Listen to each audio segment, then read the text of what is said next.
Juan Kapitulo 6, versikulo 35. Si Jesus miingon kanila, "Ako mao ang pan nga naghatag sa kinabuhi.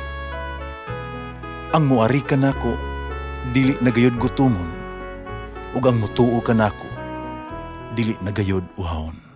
Ang mga puno Pan sa kinabuhi. maglikon unta sa mong pagtuo ug gagakabi sa pagtuman sa imong mahal nga kasuguan.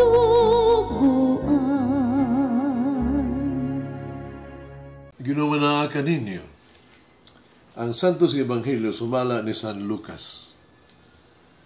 Sa kanong kabulan sa pagmabdos ni Isabel, gipadayag sa Dios o gipadala sa Dios ang anghel nga si Gabriel ngadto sa kalungsod sa Galilea ginganlag Nazaret. May mensahe siya alang sa usa ka batan-ong dalaga nga sinayuran sa usa ka lalaki ginganlag Jose kaliwat ni Hari David. Maria ang ngalan sa babae. Miadto ang anghel kaniya miingon, "Paglipay, ang Ginoo nagauban ug nagpanalangin kanimo pag-ayo." Nalibo pag-ayo si Maria pagkabati niya si mensahe sa anghel, malandong siya kung unsay kahulugan sa iyang mga pulong. Miingon ang anghel kaniya, "Ayaw kahadlok Maria, ikahimutan ka sa Dios. Ang maldos kang mga anak kang lalaki, ngalan mo siya Jesus. Mahimo siyang inila ug tagon siya nga anak sa Dios nga labing halangdon. Ang Ginoong Dios maghimo kaniyag hari sama sa iyang katigulangan nga si David. Mahimo siyang hari sa mga kaliwat ni Jacob hangtod sa kahangturan. Ug dili gayod matapos ang iyang gingharian." Si Maria miingon sa anghel, "Ula ako, sa unsa man pagkahimo ni ini?" Ang anghel mitubag, "Bukod sa kanimong Espiritu Santo, magabilin ang gahom sa Dios diha kanimo. Tungod niini, ang balaang bata tawgon nga anak sa Dios. Nung dumi, imong paryente nga si Isabel, ginaingon nga dili ng mga anak, pagkaron ikaw nung nakabulan sa iyang pagsabak, bisag tigulan siya kaayo, kaya wala mahimo, dili mahimo sa Dios." Mingon si Maria, "Sulugon ako sa Ginoo, may tabuon ta kanako ang imong gisulti." Umibiya ang anghel kaniya. Ang Ebanghelyo sa Ginoo. Pasalamati ang Ginoo kay siya maayo, ang iyang gugma mulungtad hangtod sa kahangturan. Pasalamati ang Dios sa tanang mga Dios, ang iyang gugma malungtaron.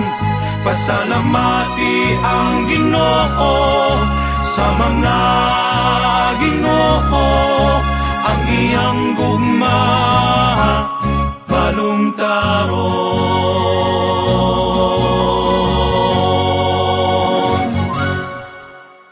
Doon ay panultion sa mga mag-ialamon ba? Na kung kino ang Ginoo magbuhat ganig mga dagkong butang. Big things. Magsugod siya og kalisod. Pero kung siya magbuhat gani og mga kaibulungan, magnificent nga butang, magsugod siya og mga imposible. Kining panultion naghulagway kini sa kinitibukan nga sugilanon of the story of Christmas. Nagsugod kini sa usa ka imposible, ang Dios nga nahimong tao. Imposible. Uban sa kooperasyon ni Maria hinuon, ang imposible na himong posible. Karon ato ang ipunting, ato ang pagtagal kang Maria. Si Maria usa ka maampuon nga babae. Ay ang pag-ampo kinahanglan mahimong modelo sa tuang sa tagsa ka pag-ampo. Usa man di ang pag-ampo alang kang Maria. Una, para kay Maria, ang pag-ampo mo ang pagpaminaw sa pulong sa Dios. Ang Ebanghelyo nag-ingon, ang manulunda, mingon kang Maria, maghimaya ka usa ka pinalabi, the favored one, ang Ginoo anaa kanimo. Panalibog siya pag-ayo sa gisulti sa manunundag. Kung usa kaha kini ang matang sa pagtibaya.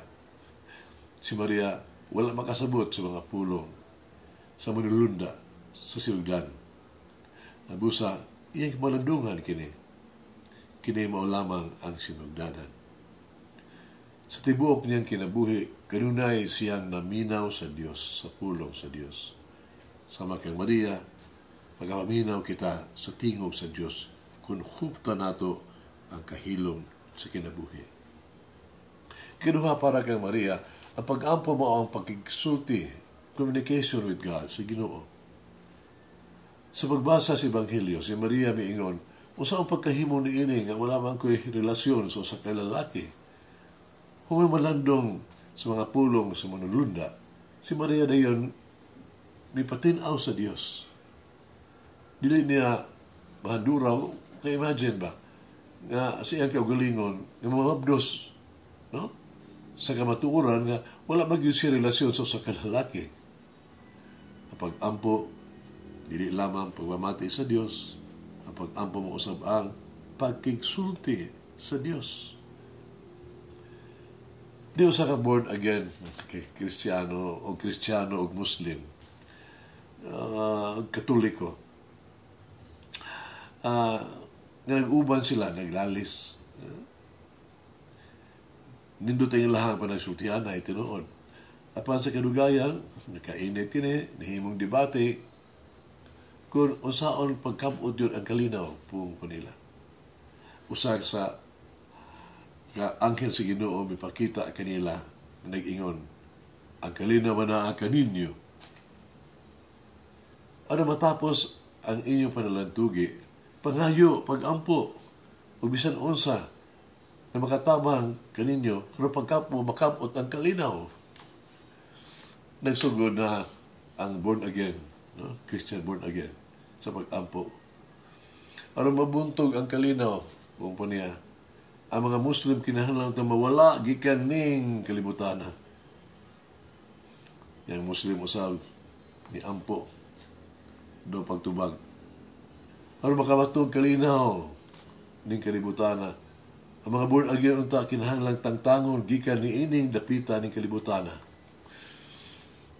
O ang Katoliko, siya miingon sa anghel, ako dili ko mangayo alang bisan unsa alang sa akong kaugalingon. Ihatag lang ang mga pag-ampo sa induha kang igsuon ako nga doon na kalinaw. Sa pagkatinuod, mga igsuon, ang pag-ampo, mga ipag-igsulti nga to sa Dios. Ikatulo, para kang Maria, ang pag-ampo mao ang pagsunod sa kibubuton sa Dios. Isip resulta sa pagminaw sa pag-igsulti ni Maria sa Dios, siya miingon, tanawa ako ang suluguon sa Ginoo. Matuman unta kanako ang imong pulong. Tungod sa iyang pagtuman sa kabubuton sa Dios, ang Pasko miabot diha kanato. Di nato i-focus sa mga material na pangandam. Ang espirituhanon nga aspekto sama sa paminaw sa Dios, sa pulong sa Dios, pag-igsulti sa Dios, pagsunod sa kabubuton sa Ginoo. Well, bang importante haron mahitabo ang Pasko sa atong kinabuhi. Magapo kita, ngit-ngit ang gawas, pero naay bituon sa langit. Si Maria o si Milabay, nagdagkot kami o kadila, pagabi-abi nila silang pagpaingon sa Bethlehem. Nagdagkot kami o kadila sa balay kada adlaw. Nagdagkot kami o kadila o mag-ampo. Ang kalibutan na kinahanglan kanimo sa pag-anhi o pagabilin batang Jesus, mianhi sa mo ang mga kasing-kasing, maabos ang kasing-kasing unta karon. Amen. Mama Mary, help me to truly believe that nothing is impossible with God. Malangin ang Diyos magagawang sa tanan, Amahan, Anak, Espiritu Santo. Amen. May the Lord of the divine mercy bless us all, heal us from all diseases and suffering. Ayun unta niya kita, tanang mga sakit na to sa lawas. O sa kalag, body and soul. In the name of the Father, the Son, and of the Holy Spirit. Jesus, I trust in you. Amen. Whoever eats the bread of life will never hunger, says the Lord. Kay galaan inyong nabati ang pagpaambit ug hamubong pamalandong sa pulong sa Dios pinaagi sa tulumanon pan sa kinabuhi nga gidumala ni Monsignor Daddy Silva. Hangtod na usab sa sunod higayon, daghang salamat. The bread of life.